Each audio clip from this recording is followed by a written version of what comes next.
Hello, everyone, and welcome to YMB Movie Talk from your movie blogger. My name is Simon Mansell, and I'm so happy that you guys have decided to join me today for the newest episode of my podcast. This is the first proper podcast that I've done for a long time. It's probably been, say, like a month, probably longer than a month, actually. It has been a while since I've done the podcast properly. I did do a special episode yesterday, basically around the Joker. About the new Joker film with Joaquin Phoenix. I gave it very, very high praise. If you want to go back and watch that. Just one thing on that video as well. One thing I noticed when I went back to like watch it and listen to it, I realized that the microphone that I use normally, this microphone here, it I didn't put it, on the basically when you live stream on YouTube, you get like options to choose what webcam you use, what microphone you use. So if you have any external devices, you can connect those up, kind of like what I do here. Well, I forgot to choose this microphone. So it basically defaulted and chose the microphone from the webcam instead. Which means the audio wasn't great. I'm really kind of disappointed in that podcast because I was really excited to talk about the Joker, and then it just turned out being really disappointing for me. So I'm very, very, very sorry about that, guys. I'm just gonna make sure I check every time now because I thought I connected it, but clearly not. So yeah, my apologies for the bad audio. But with that being said, we have 4 topics to talk about today, guys. A couple of topics that people probably already know about, but then there's some things that probably people don't know as well. So it depends how locked in you are to the film news sphere, I guess.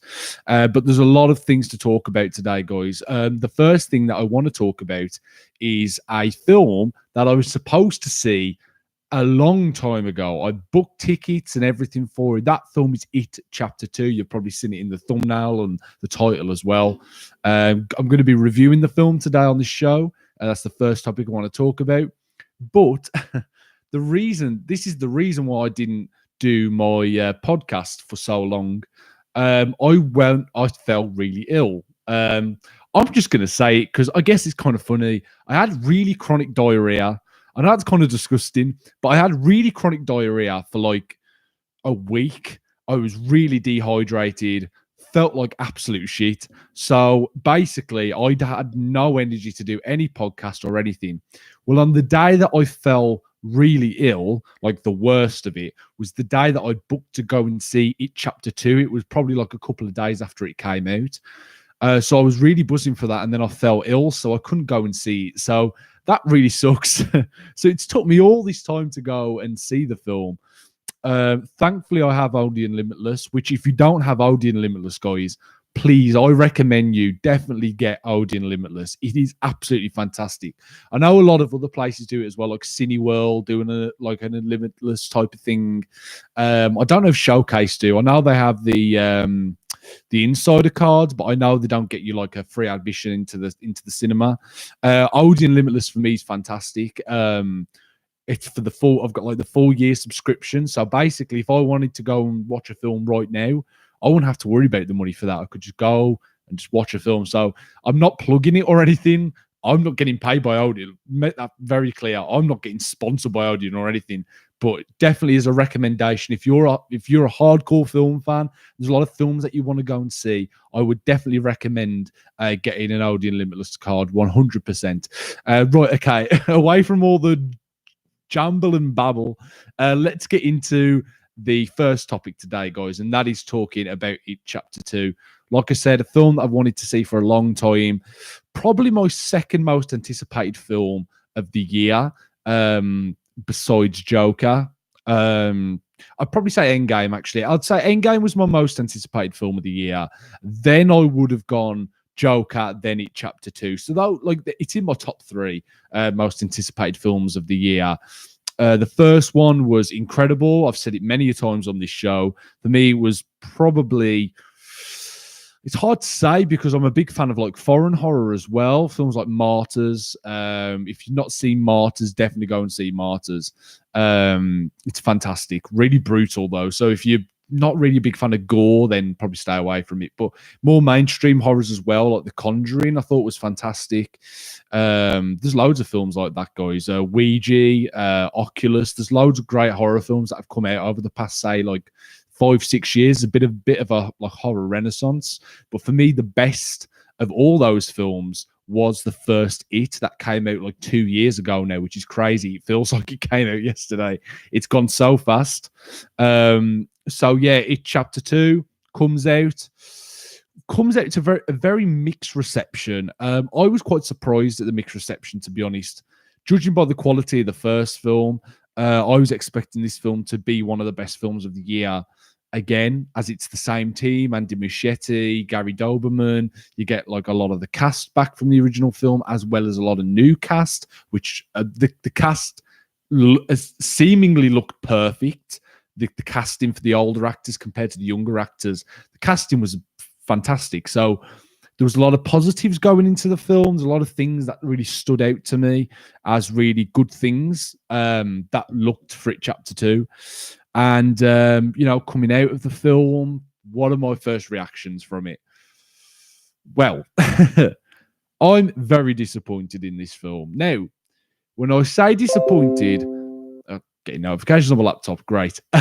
When I say disappointed, that does not mean I'm saying that this film is a bad film. I'm not saying It Chapter 2 is a bad film.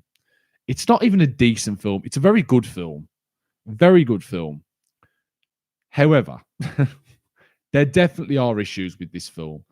And it kind of stems from the second act leading into the third act. That's where this film kind of falls apart. Kind of goes against everything that the It franchise so far has been. It kind of goes away from that and turns into what would kind of be like a big, dumb action film.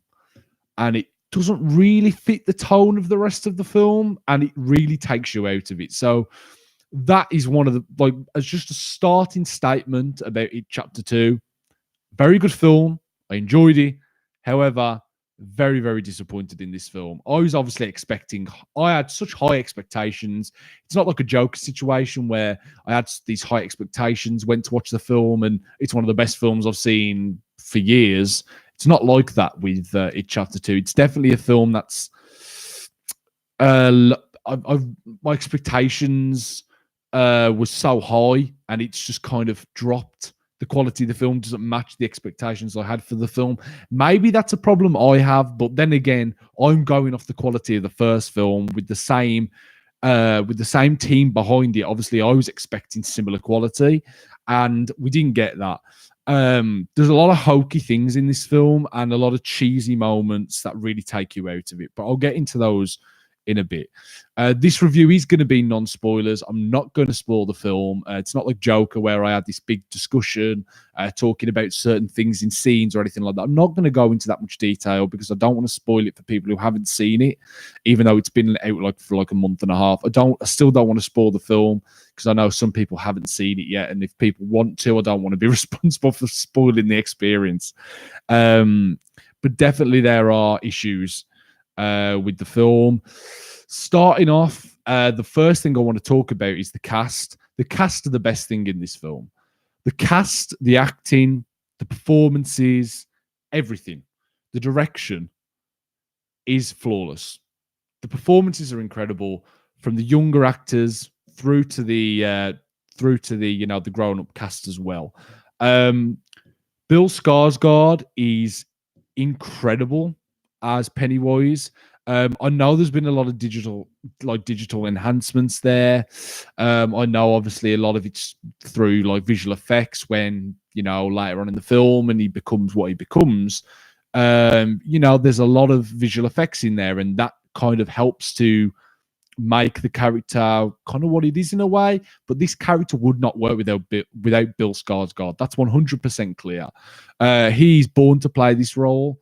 He's creepy, weird, intense, disturbing, freaky, uncomfortable,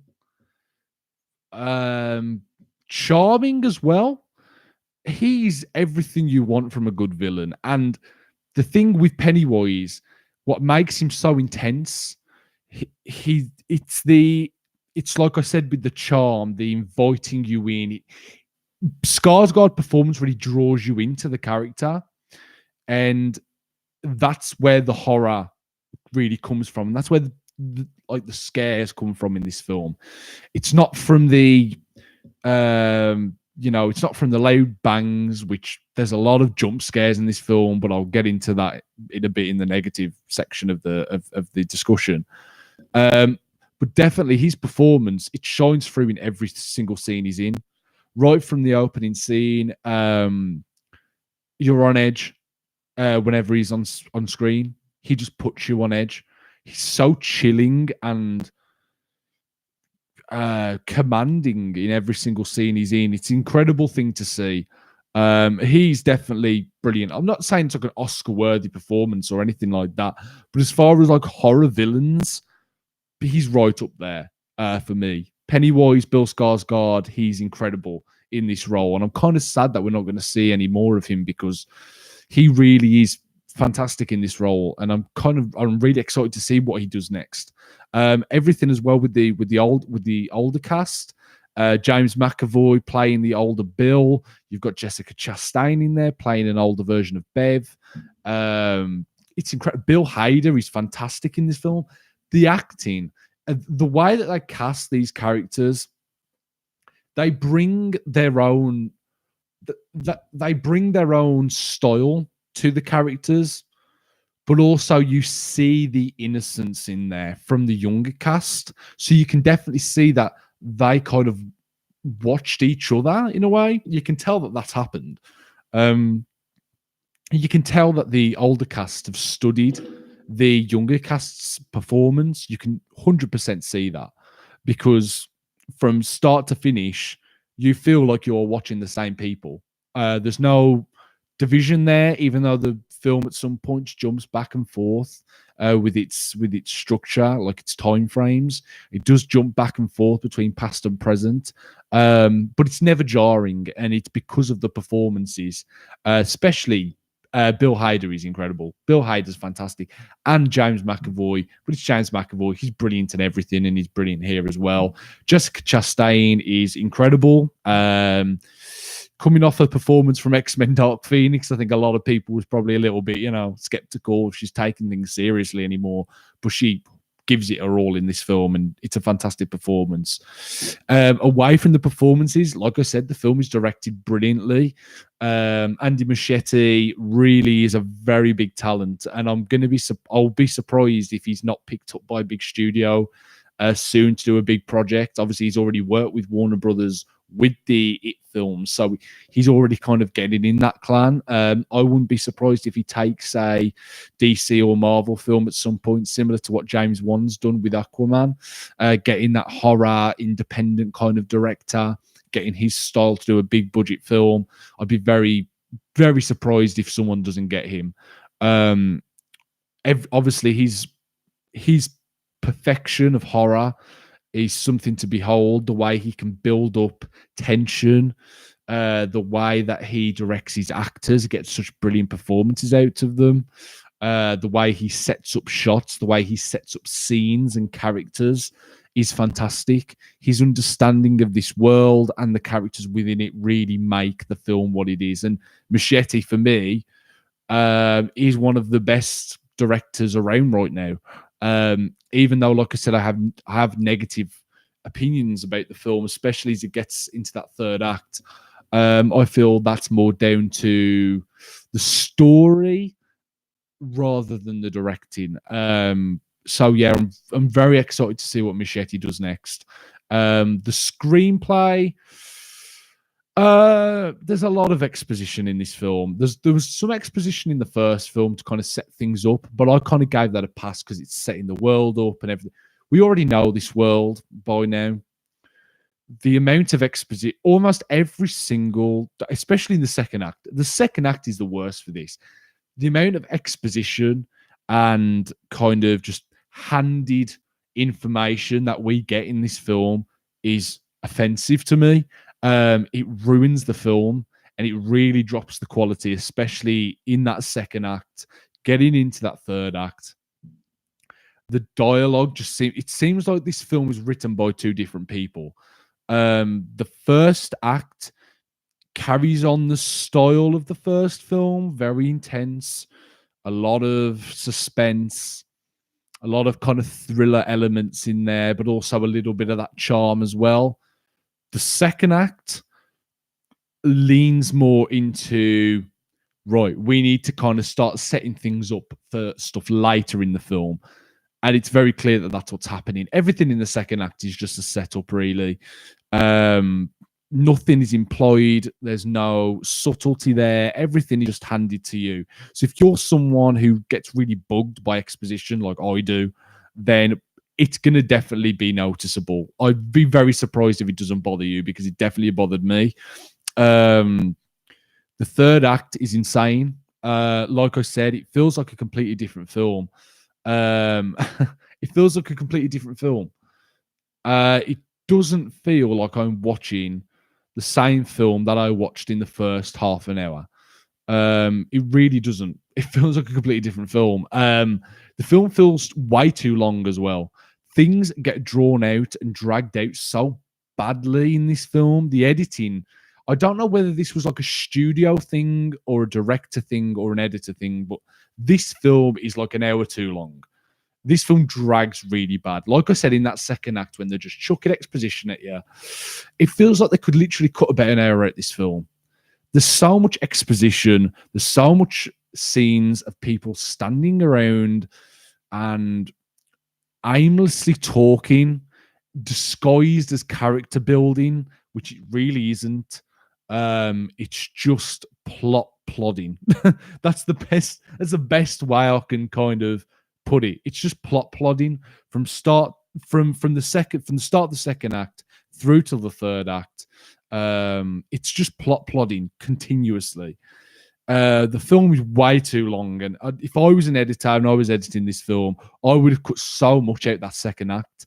I really would. There's so much in there that doesn't need to be there. Things that we already know.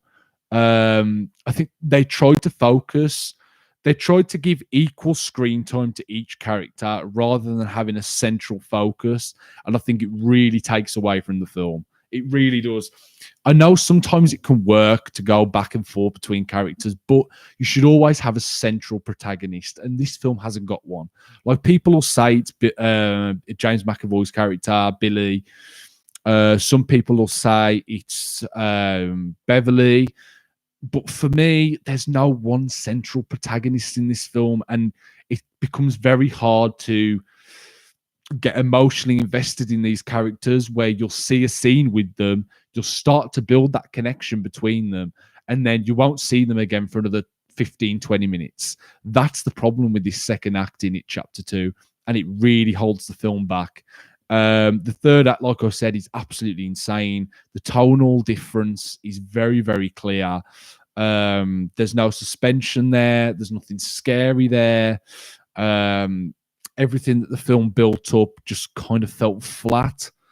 Nothing really surprised me in this film. Everything that happened, I was kind of expecting to happen. And with this film, especially in that third act, it goes from being a suspenseful horror film to almost like I'm watching a video game cutscene. Like, it's that bad. It feels like I'm watching a video game end boss fight. That literally seems like what you're watching. It doesn't feel like a horror film anymore, and that's the problem, because it's the tone. You have a tone, stick with that tone, and it doesn't do that.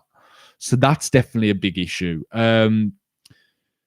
The cinematography is fantastic. I have no issues with the cinematography. The film's beautiful. Like, it's shot amazing, which I'm not surprised at, because the first film was also shot brilliantly. So everything like that, like the lighting and things like the shot composition, everything like that was perfect. The music was great. It was great when it was the suspenseful horror music, but then when it went into the action, the action soundtrack, it became very generic, a very kind of Brian Tyler style of music where it's just very stock sounding, very generic, and there's no character there. There's no personality in that music. But yeah, guys, overall, like I said, I'm not going to spoil the film. If I wanted to, there's so much to talk about with it, Chapter 2. I might do a second video about this because there's a lot to talk about with this film that I don't want to talk about because I don't want to spoil it. But just with my opinion, just understand that this film starts really good. It starts off great, really. And it slowly just starts to plummet. And it really, you leave the cinema disappointed. And that's not a good feeling. You know, when I left Joker, I was gobsmacked. I was in awe of the film in a way. With It Chapter 2, I left the film feeling, yeah, okay, that fine. You know, I wasn't very enthusiastic about it, which, considering this was one of my most anticipated films of the year, should tell you everything you need to know about It Chapter 2, really.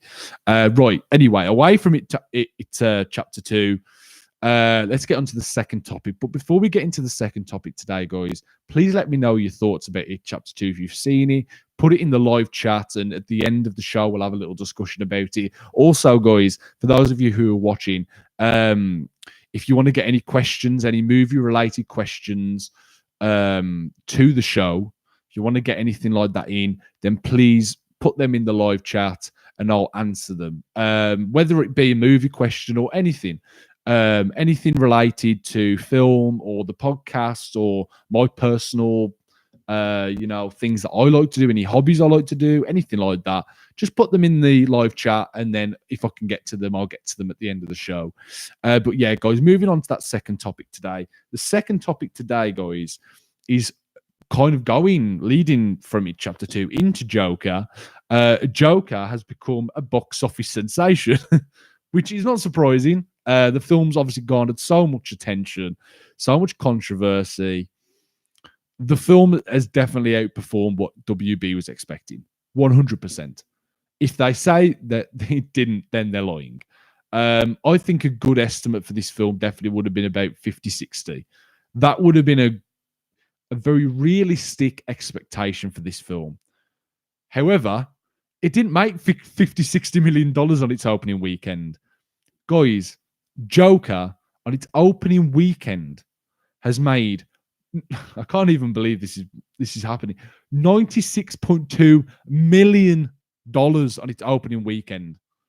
That's insane. That is insane, guys. I don't think people really understand how insane that is.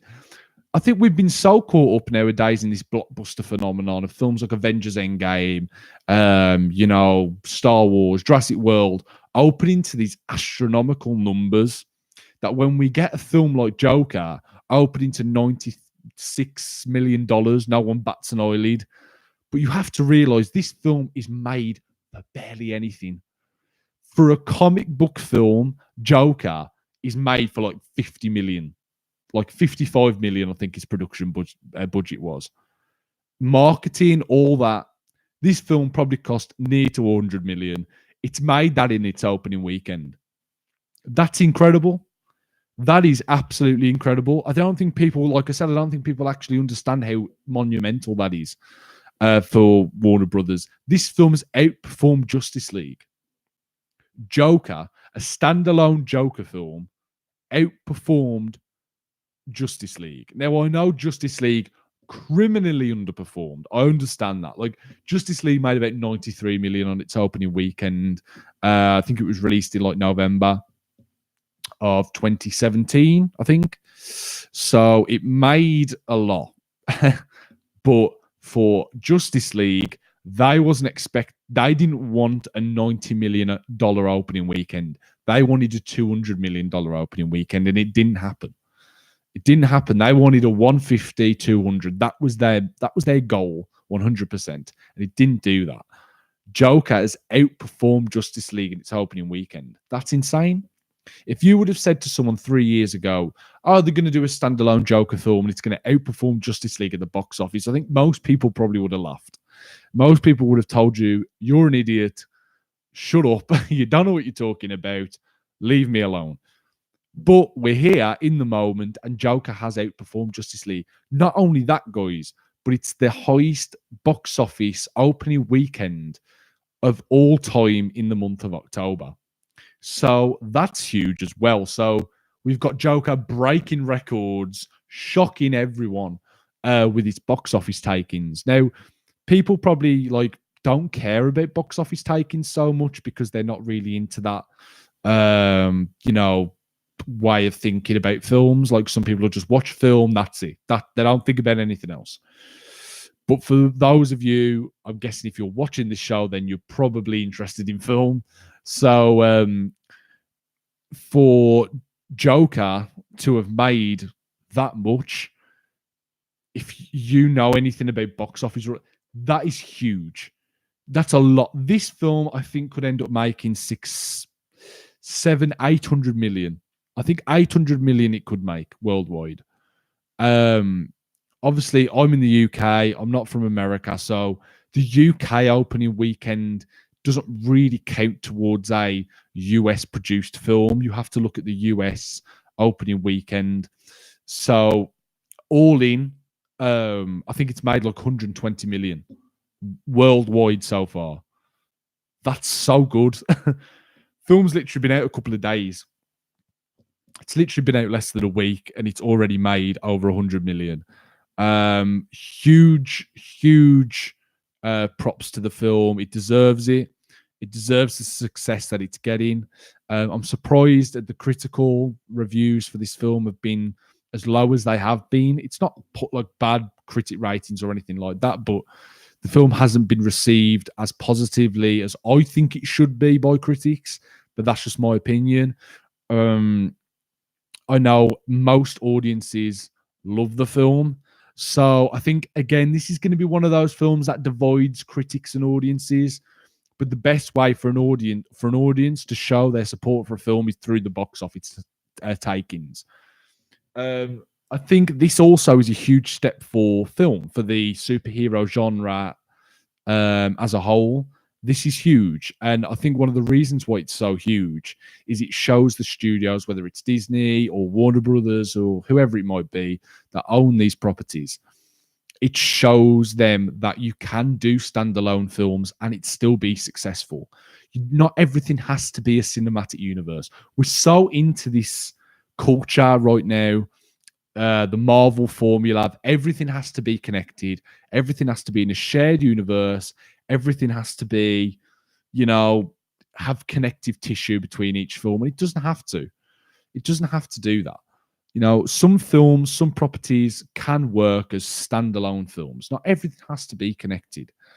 So to see a standalone superhero comic book property that's in its own universe, not connected to anything, is refreshing. And because they did so well with it, it's very, very exciting to see what the future holds for the genre as well. 100% the shared universe thing is not going to go away, but I think definitely you'll see this. I think a trend might start. 100%, I think a trend might start. This is going to be a huge moment, and with these box office takings, it shows you. It shows the studios, it shows everyone that there is a market there for solo standalone films in this genre. So I'm excited to see where it goes. But yeah, before I get into the third topic today, guys, I've just had a question talking about why I'm not answering questions. I'll answer any questions will get answered at the end of the show. So if you're putting questions in there expecting me to answer them, they'll get answered at the end of the show. So we'll get through all the topics, get through everything that we need to talk about. And then at the end of the show, that's when I'll answer everyone's questions. So yeah, that's with that out the way. Now we'll get on to the third topic that I wanted to talk about today. And this is probably going to surprise a lot of people, but also it might excite a lot of people as well. And that is talking about John Wick. Not just talking about John Wick, but a John Wick spin-off. Yes, a John Wick spin-off is coming from I think it's Lionsgate, isn't it, who have the John Wick series, or is it Universal? It might be Universal actually. So yeah, the John Wick series has definitely overperformed box office wise. Chapter 3 came out this year, overperformed box office expectations, knocked Avengers Endgame off the top spot. Huge box office success. There's a fourth one coming next year in May, I think. So these John Wick films aren't slowing down. But with the John Wick series being as successful as it is, it's no surprise that they're starting to do spin-offs. The spin-off, I think, is called Ballerina, which sounds a bit like hokey, just saying it like that, but you have to look at the context. The film basically will follow a very similar plot to the first John Wick film, in the way that, obviously, in the first John Wick film, if you watched it, John Wick gets his dog killed. He goes after the people that killed his dog. Very, very simple premise. With Ballerina, it basically follows a woman who goes after the people who's killed her family. So a very similar premise, very simple premise, hard to mess up. However, I am very mixed on the idea of this. Not the idea of a John Wick spin-off. I think that world is there to be expanded. There's a lot you can do in that world, and it's not really been explored yet. So it's good that we're starting to get spin-offs for it. However, the one reason that I'm not excited for this film is that it's being directed by Len Wiseman. Obviously, no disrespect to Len Wiseman. He's a far better director than I would ever be in my lifetime. However, the guy doesn't make good films. The guy does not make good films. He hasn't made a good film for a long time. And for a franchise that's been as consistent as John Wick, I don't know many trilogies that have gone like that, like John Wick has. There's the Captain America trilogy that stands out to me as one of those trilogies that, has carried on its upward trajectory. I just think, Len Wiseman, really?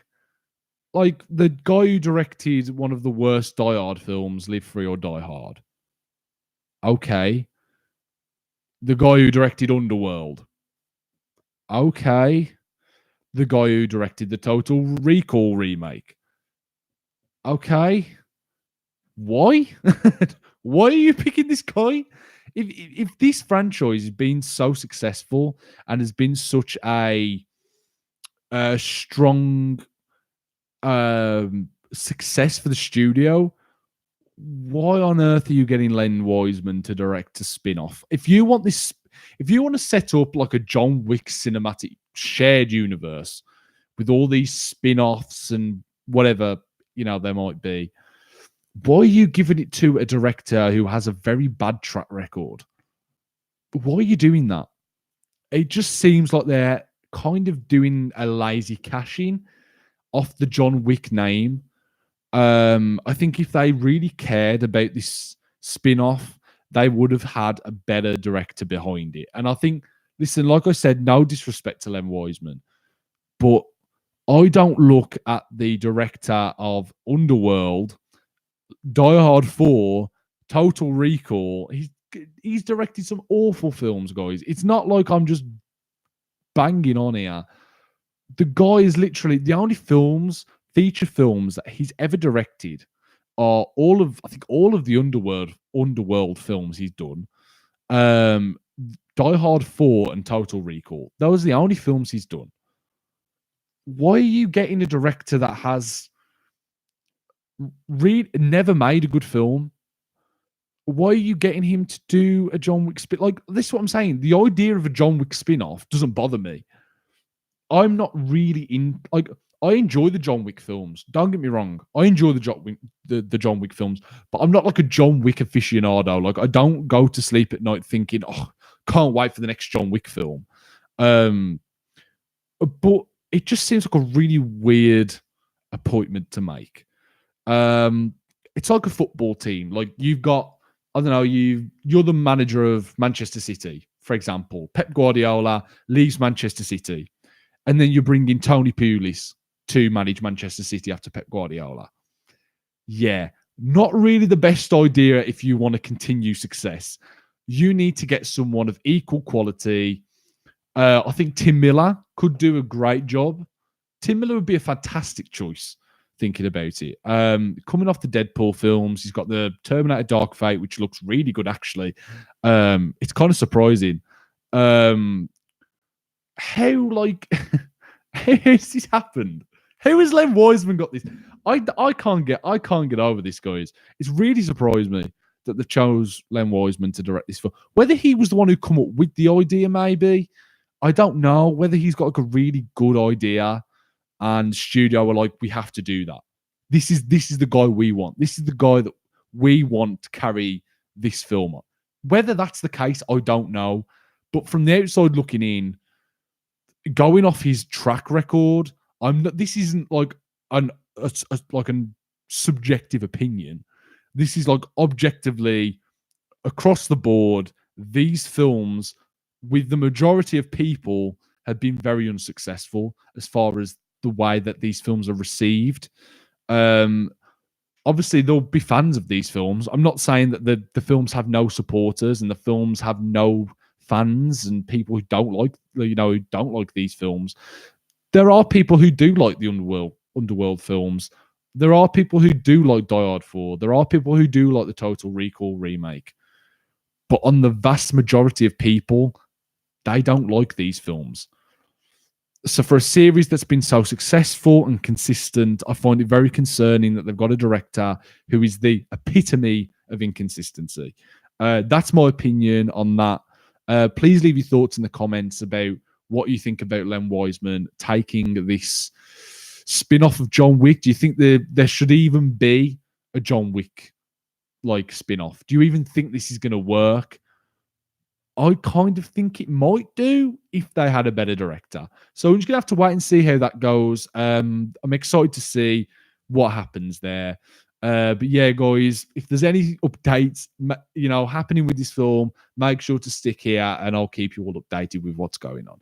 Right. The fourth and final topic today, guys, is talking about something that's really come out of the blue, come out of nowhere, a big surprise, but also kind of current and very interesting to discuss.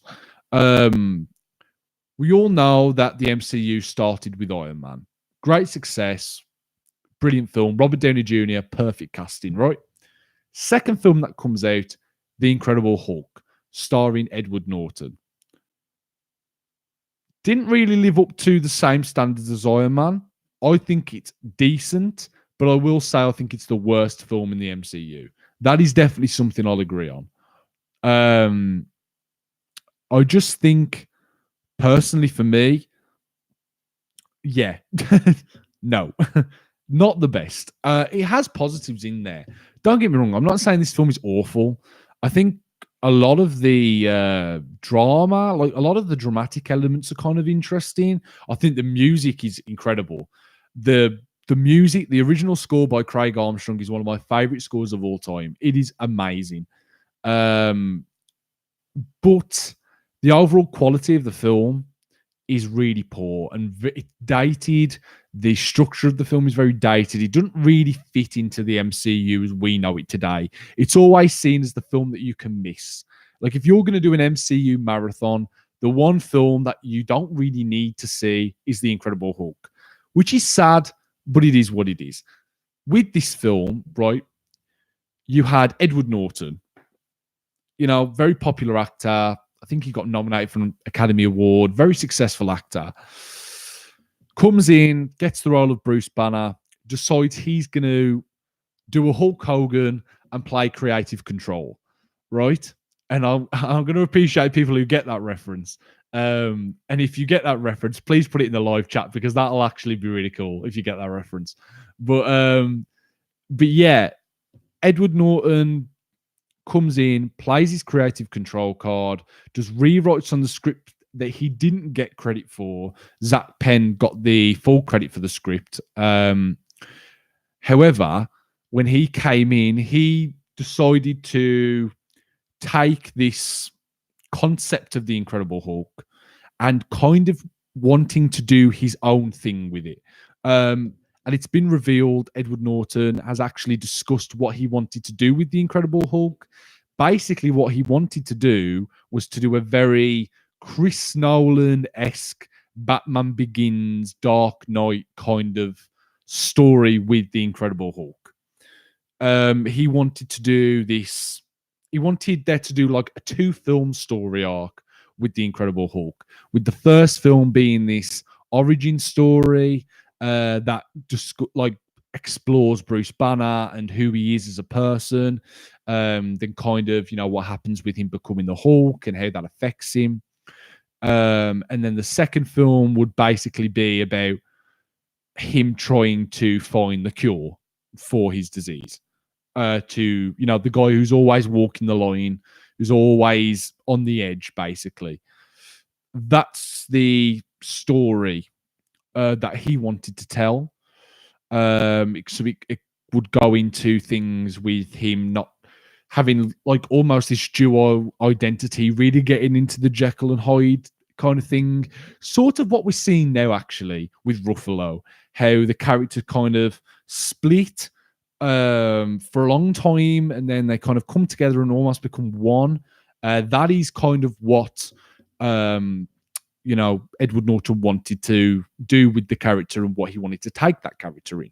Now, obviously, he goes to Marvel Studios and Kevin Feige with this idea. They're apparently all on board for it. They have they share a similar vision for what they want to do with this character, where they want to take this character. They have a very similar view on that. Then, somewhere along the line, somewhere in there, the relationship between the two parties broke down. Marvel went in their own direction with Hulk. They wanted to have a more action-orientated film that kind of answered the critics of the Ang Lee, Eric Bana solo Hulk film that came out a couple of years before. That was very heavy on the dramatic, existential, kind of aspects of the Incredible Hulk and didn't really focus on the action aspects. So in an attempt to make a more entertaining, crowd-pleasing film, they kind of chucked away the ideas, most of the ideas that Norton had, and decided to go with their own direction with the character. Now, like I said, I'm not a massive fan of the Incredible Hulk. I enjoy it. It's one of those films that I'll pop on every now and again. It's not like a favorite of mine. There's loads of films that I'd watch ahead of it in the MCU. It doesn't even come close. But it definitely has its positives. There's a lot there to like. But it's not great. It's not great. It's not a great film. It's enjoyable for what it is, but it's definitely lacking.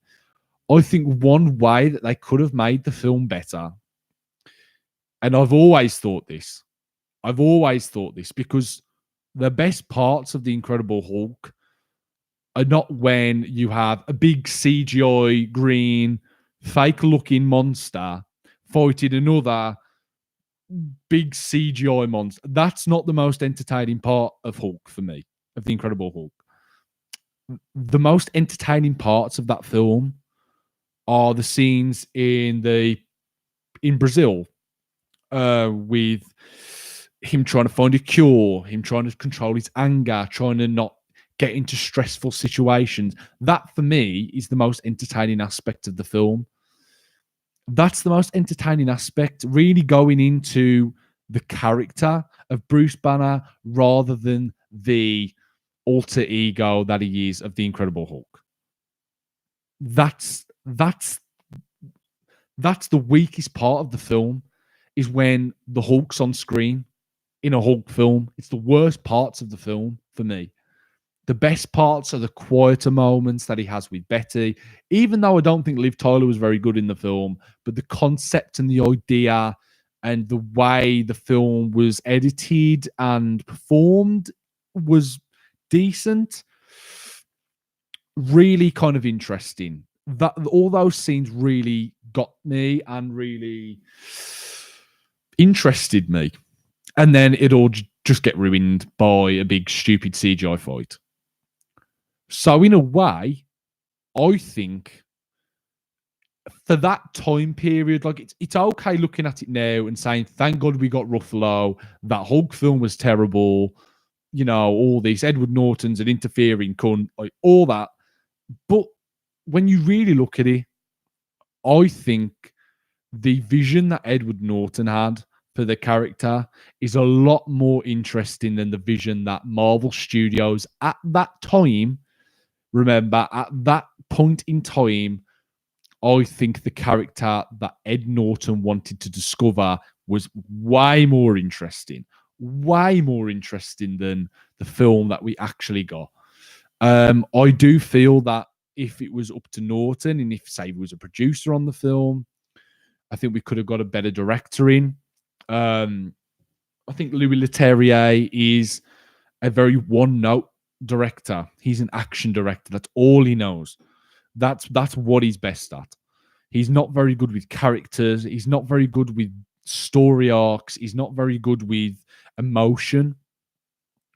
Like I said, I don't think the scenes, the best scenes in the film are the quieter moments. And I don't think those are even very good. But I think the concept, there's something there. And I think with a better director and better vision, that could have been brilliant. 100%. That could have been brilliant.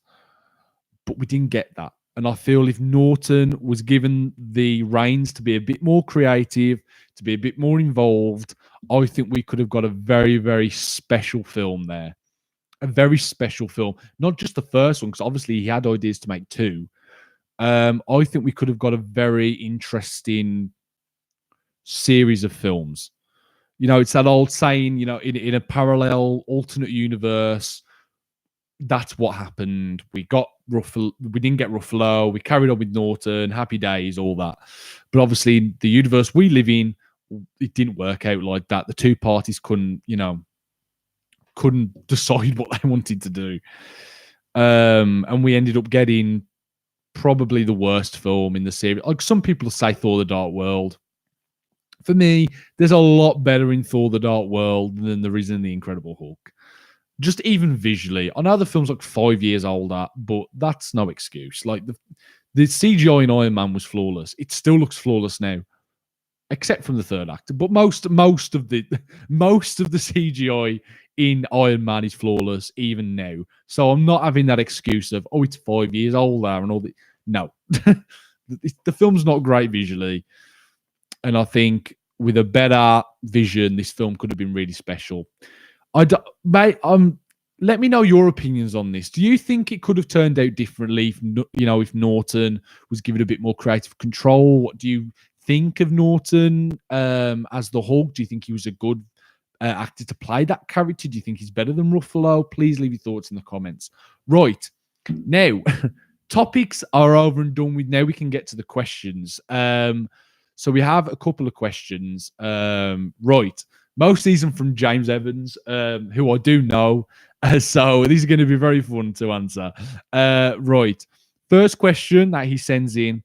How do you think the new Avengers will do compared to the last ones? I'm not really understanding what you're saying. Do you mean like how the Avengers from now will compare to the original ones that we've got up to this point? So everything after Avengers Endgame. Yeah, okay, right. So I think it's going to be very different. Obviously, you have to put it into context. Like with that first Avengers, it was such a out of nowhere success that I don't think we'll get a film make such an unexpected jump like that ever again. And what I mean by that is if you look at all the box office takings for all the Phase 1 films, like none of them exceed like 650 million, like or 700 million. None of them. So there were solid successes, there were box office successes 100%, but none of them were big, gigantic event films. Then Avengers comes along, shocks everybody with this massive opening weekend. I think it opened to like 175, or it might have opened to more than that, actually. I can't remember, but it had a massive opening weekend, blew everyone out the water. Everyone loves the film. And then from there, that's when people become a lot more invested. That's when you saw all the box office numbers go up. And again, I keep talking about box office, but it's important to understand that because, it shows the trajectory of interest that people have in the properties. And I think with Avengers, people had an investment there. People had an emotional investment. It was something new. It was something fresh. We hadn't seen a lot of these characters on screen before. There wasn't really a shared universe around then. It was a new concept, a way to structure films that hadn't been done since really like the monster movies back in like the 40s and 50s. So there's such a difference there. Obviously, getting to films like Infinity War and Endgame, the reason those films have such a special place for a lot of people is down to the fact that these are characters that a lot of people have grew up with. They are characters that have left such an undeniable mark on popular culture through our generation that I don't think can be replicated again. So if you're talking about impact and importance, I guess, I don't think the future Avengers films will come anywhere near to the films that we've had. The first four being Avengers, and then Avengers: Age of Ultron, Infinity War, and Endgame. I don't think we'll ever see anything like that again. That being said, if you're talking about quality, then that's a different story because obviously we don't know any directors that are going to be coming on for these new Avengers films. We don't know the character arcs, where the character arcs are going to go. We don't know, what writers are going to come in. So it's very hard to judge future films' qualities when there's been nothing announced for it. But I think that's kind of an unanswerable question, really. Could they be better? Of course, 100%. As far as quality, 100%, they could be way better than the first four Avengers films. That's not even a question. Like that could definitely happen, but it all depends on the talent that they bring in, the director, the writers, if Feige stays on, the actors that they bring in over time, if they work in their roles. That's all going to be dependent on that. But as far as impact, I don't think these future Avengers films will come anywhere near the impact of those original four. That's just my opinion. Disagree with it, don't disagree with it, but that's just how I feel about that. Right, is there any more questions? Let me have a look. Right. Imagine a Vice City movie follows the whole storyline. I'm guessing you're talking about GTA. Yeah. I guess so. I think there's more interesting stories than Vice City, though. If you're on the line of GTA, I think there's a lot more stories to tell. And not only that, but I think if they ever did like a GTA film, like a feature film, I think they should definitely just do an original story. I don't think they should take the story from the games. GTA is so popular and so well known. I think doing a live action version, for example, of San Andreas or GTA 4 or GTA 5 is pointless because everyone knows that story already. And I think have something in the vein of GTA with the spirit of what GTA is, but have an original story there with original characters and take that into a new direction. But as far as Vice City, if they wanted to adapt that, then sure, it could definitely work. But I just think if they was going to adapt one, they should adapt something else. I think GTA 4 would make a fantastic film if they wanted to do a straight adaptation of that with the political aspects, with the kind of racial undertones and the kind of rags to riches, almost Rocky storyline there. I think it could be a really good epic gangster film in a way. It's that could be very interesting to see. But yeah, let me know your thoughts on that. What do you think if like a GTA film would ever happen? You know, could it happen? Do you think they should do a straight adaptation? Do you think they should do something more original? Please let me know in the comments, and I'll answer those questions on another show. The last question that we'll get into is another one from James, and that is: will you ever have guests on the podcast? Yes, 100%. 100%. I've already had a guest on the podcast before. He was one of my friends, George. That might have been on episode. God, I'm trying to think. That might have been on like episode 3 or 4, maybe, when we was talking about Once Upon a Time in Hollywood.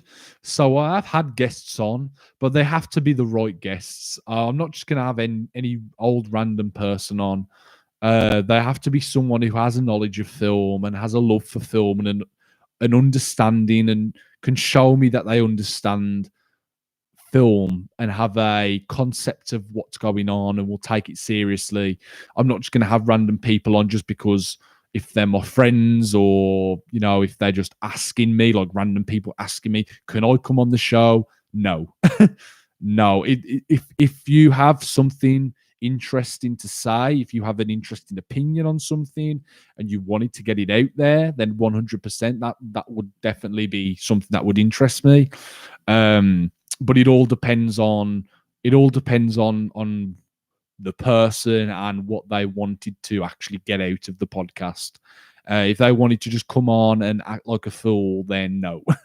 Whereas bringing my friend George on, that's different because he's done like media studies. He's got qualifications there. He's made his own films. He goes to the cinemas quite frequently, probably more than I do, actually.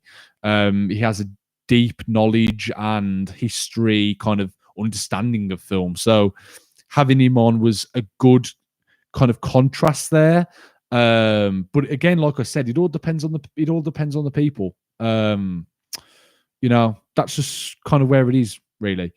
Right. Another question. I'll get one more in. I'll get one more. I enjoy this, guys. I think this is so fun. When you get questions in, you can answer them. It's off the cuff. You know, I'm not really prepared. It's interesting. It's fun to do. So, yeah. Okay. This comes from Are You Dizzy I Am? Another person I know as well. Thank you for the question, Dale. Okay. This question is: what is your rating of the Joker?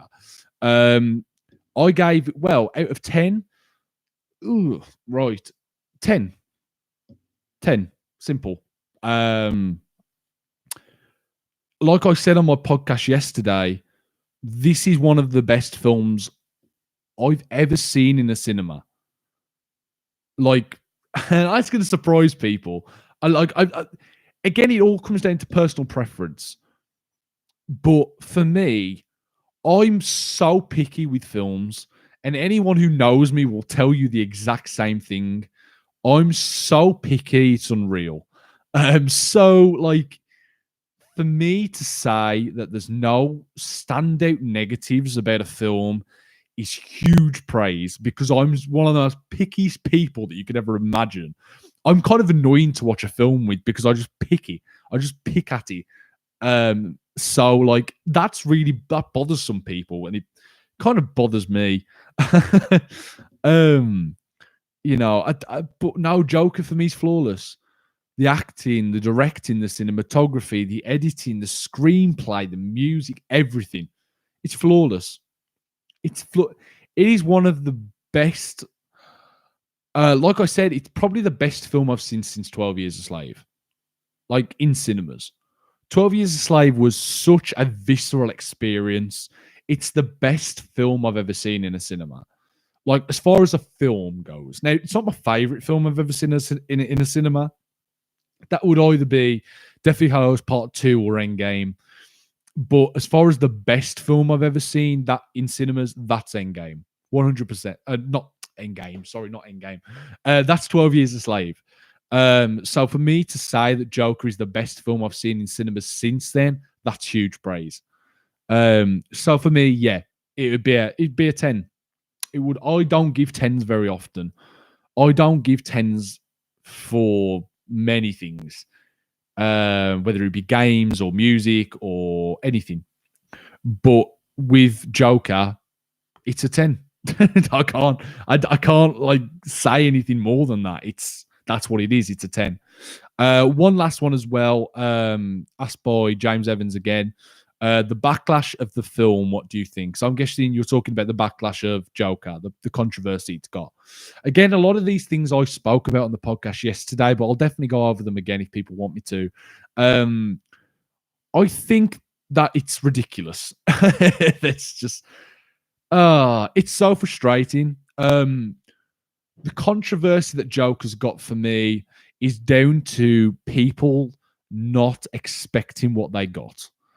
I think a lot of the controversy comes from people who went into the film expecting, a laugh and an entertaining popcorn superhero comic book film, and instead got an intense, slow,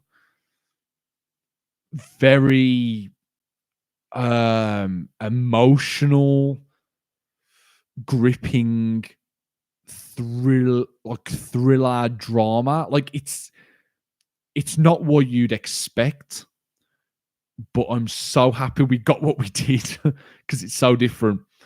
But as far as the backlash comes from the actual film, from what people was expecting and what people have gotten, that I think is wholly down to people not expecting what they got. And I think people was a bit disappointed because they wanted something. For people, like for a lot of people, going to cinemas is a way to escape. It's entertainment. Joker's not entertaining. Joker is not entertaining to watch. It's not a fun film to watch. It's very brutal to watch. It's very sad, and it makes you question people and makes you question morality and makes you question right and wrong. It makes you question all these things. That's what a film should do. It should, when you leave the cinema, it should have an impact and it should make you think and comment and question things. And I don't think that any film I've ever seen has done that like Joker.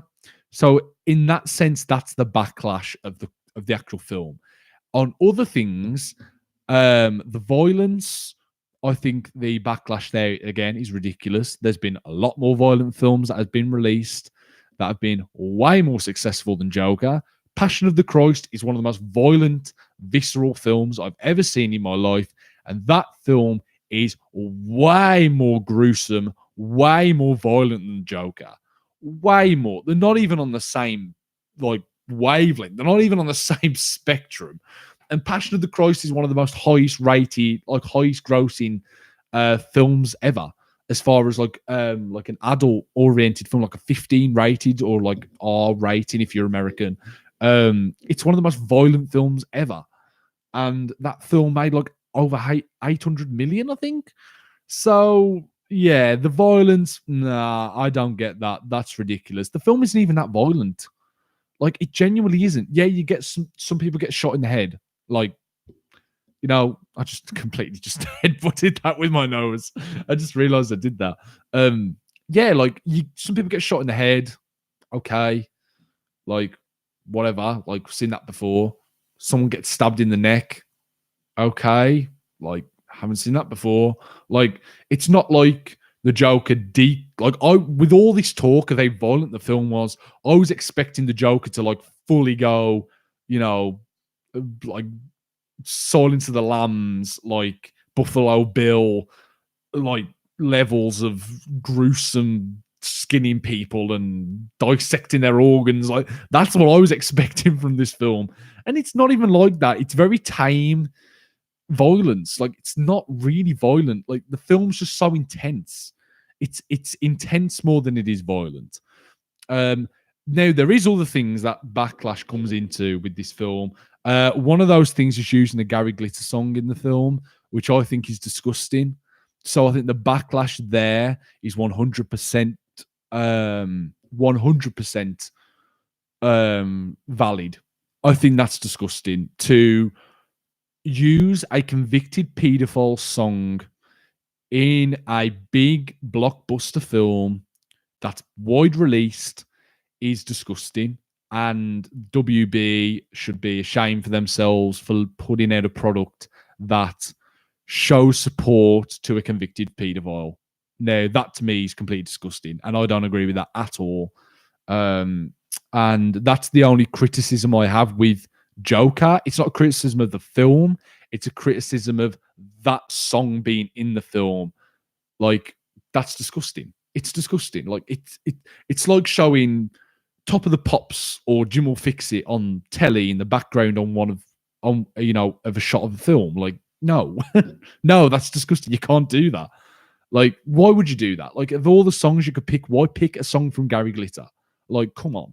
That's so the backlash from that I 100% agree with. That is disgusting and vile and disrespectful. It's disgusting. So as far as backlash goes to Joker, the backlash of the overall film is ridiculous. The backlash of the violence is even more ridiculous. But the backlash from the Gary Glitter song is 100% valid, and I support that 100%. That shouldn't be in there. So that's the kind of where I'm at with the backlash of Joker. Right, guys. This has ran like over an hour, which has been like the longest podcast I've done since like I ranted about the Lion King. So that'll be it for today, guys. I hope you enjoyed the show. I really enjoyed doing it today. This has been so much fun to do.